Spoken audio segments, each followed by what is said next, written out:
বয়সের পরোয়া না করে তিনি এই বয়সে ফুটবল খেলেন। টাকার পরোয়া না করে আমি এটি কিনবো। নিয়মের পরোয়া না করে তিনি অফিস থেকে বেরিয়ে যান। তো আজকের এই ক্লাসে এই সেন্টেন্সগুলোকে কিভাবে ইংরেজিতে বলতে হয় সেটা শিখিয়ে দিব। সেই সঙ্গে আরো কিছু সেন্টেন্স রয়েছে অন্যান্য ক্লাসের মতো।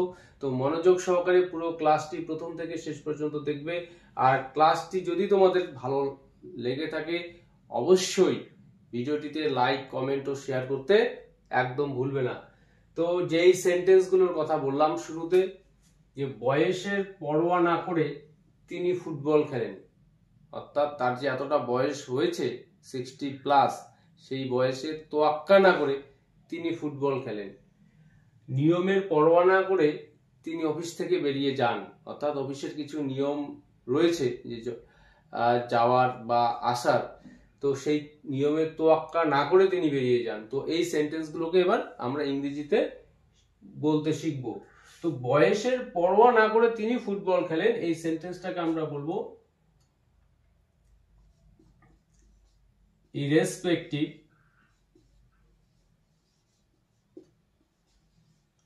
of age। irrespective of age অর্থাৎ বয়সের তোয়াক্কা না করে কি করেন, তিনি ফুটবল খেলেন। তো এই যে সেন্টেন্সের দুটি পার্ট, একটা হচ্ছে বয়সের তোয়াক্কা না করে তিনি ফুটবল খেলেন, এই যে পরের অংশটা সিম্পল প্রেজেন্ট টেন্সে রয়েছে। তো সিম্পল প্রেজেন্ট টেন্সের গঠন অনুসারে আমরা তৈরি করব, তিনি ফুটবল খেলেন, হি প্লেইস ফুটবল। বয়সের তোয়াক্কা না করে তিনি ফুটবল খেলেন, irrespective of age he plays football. বয়সের তোয়াক্কা না করে তিনি ফুটবল খেলেন। তো এই স্ট্রাকচার অনুসারে পরের সেন্টেন্সটি, নিয়মের পরোয়া না করে তিনি অফিস ত্যাগ করেন, মানে অফিস থেকে বেরিয়ে যান। তো এই যে সেন্টেন্সটি, এটা আমরা সিম্পল প্রেজেন্ট টেন্সে যদি গঠন করি, বেরিয়ে যান, তো অনেক ক্ষেত্রে পাস্ট টেন্সের কথাগুলিকেও আমরা বেরিয়ে যান এভাবে বলি, সবসময় বেরিয়ে গিয়েছিলেন এভাবে বলি না। তো এই সেন্টেন্সটাকে যদি পাস্ট টেন্সে আমরা গঠন করতে চাই, তো এই সেন্টেন্সটাকে কিভাবে বলবো, যে নিয়মের তোয়াক্কা না করে তিনি অফিস থেকে বেরিয়ে গিয়েছিলেন বা বেরিয়ে যান। তো এই সেন্টেন্সটাকে আমরা বলবো irrespective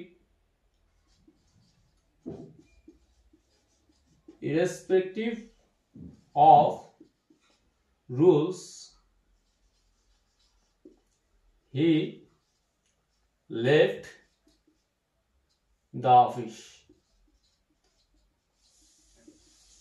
irrespective of rules he left the office অর্থাৎ নিয়মের তোয়াক্কা না করে, আইনের তোয়াক্কা না করে তিনি অফিস থেকে বেরিয়ে গিয়েছিলেন। তো সেন্টেন্সটি সিম্পল পাস্ট টেন্সে গঠন করলাম।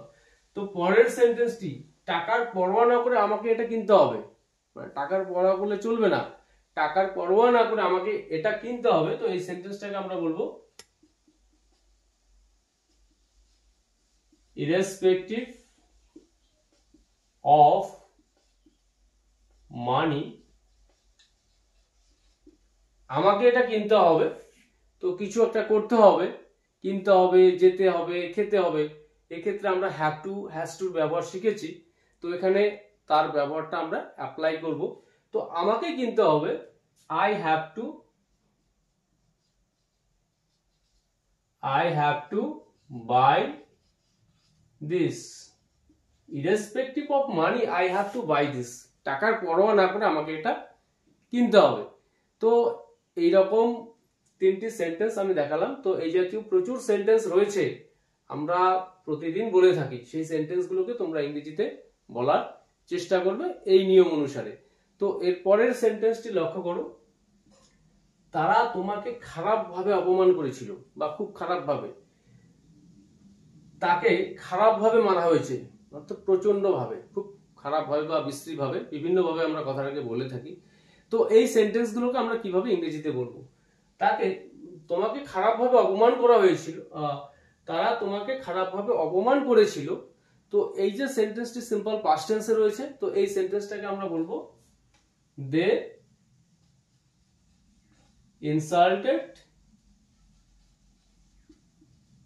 insulted you badly। they insulted you badly তারা তোমাকে খারাপভাবে অপমান করেছিল। তো পরের সেন্টেন্সটি তাকে খারাপভাবে মারা হয়েছে। তো এখানে তাকে খারাপভাবে কে মেরেছে এখানে উল্লেখ নেই, অর্থাৎ সাবজেক্ট নেই। তো এই সেন্টেন্সটি প্যাসিভ ভয়েসের মধ্যে রয়েছে। তো এই সেন্টেন্সটাকে আমরা কিভাবে বলবো? তাকে খারাপভাবে মারা হয়েছে, তো he has been beaten badly. He has been beaten badly, তাকে খুব খারাপভাবে মারা হয়েছে। তো এই ব্যাডলি অ্যাডভার্বটাকে ব্যবহার করে এই জাতীয় সেন্টেন্সগুলো তোমরা ইজিলি তৈরি করতে পারবে। পরের সেন্টেন্স স্ট্রাকচারটি লক্ষ্য করো যে তাকে বলার কোনো মানে নেই। এখানে বসে থাকার কোনো মানে নেই, তাকে বোঝানোর কোনো মানে নেই। তো এই কথাগুলিও খুব কমন, প্রচুর আমরা বলে থাকি। তো তাকে বলার কোনো মানে নেই, মানে প্রয়োজন পড়ে না তাকে বলার। তো এই সেন্টেন্সটাকে আমরা কিভাবে বলবো?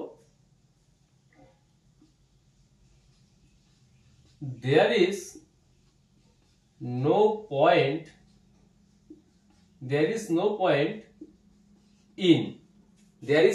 point in তারপর আমরা নিয়ে আসবো এখানে ভার্বের আইএনজি।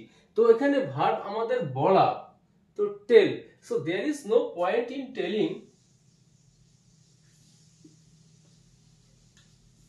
him অথবা হার, প্রয়োজন অনুসারে আমরা এখানে নিয়ে আসব। তো এই স্ট্রাকচার অনুসারে পরের সেন্টেন্সটি আমরা গঠন করব। এখানে বসে থাকার কোনো মানে নেই, এখানে বসে থাকার কোনো মানে নেই, কোনো লাভ হবে না, চলো আমরা চলে যাই। তো এখানে বসে থাকার কোনো মানে নেই। So there is no point in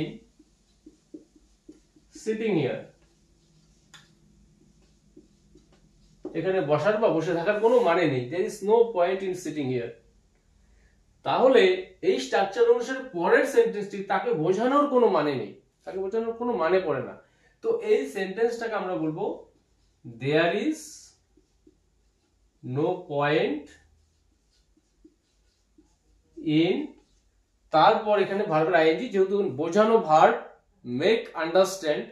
তো এখানে মেক আন্ডারস্ট্যান্ড এর মধ্যে যে প্রথম অংশটি ভার্ব অংশটি, অর্থাৎ মেক ভার্বের সঙ্গে আমরা আইএনজি অ্যাড করব। So there is no point in making, তাকে বোঝানোর কোনো মানে নেই। তো এই মেক আন্ডারস্ট্যান্ড বোঝানো, এই মেক এবং আন্ডারস্ট্যান্ড এর মাঝখানে আমরা সেই পার্সনকে নিয়ে আসবো। there is no point in making him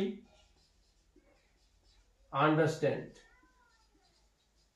এখানে হিম হার প্রয়োজন অনুসারে যে কোনো পার্সনের নাম আমরা এখানে নিয়ে আসতে পারবো। এই সুমনকে বোঝানোর কোনো মানে নেই। So there is no point in making Suman understand, অর্থাৎ সুমনকে বোঝানোর কোনো মানে নেই।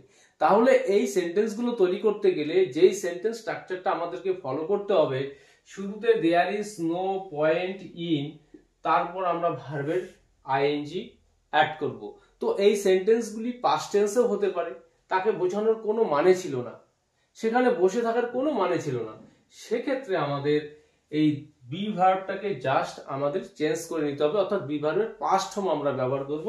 So there was no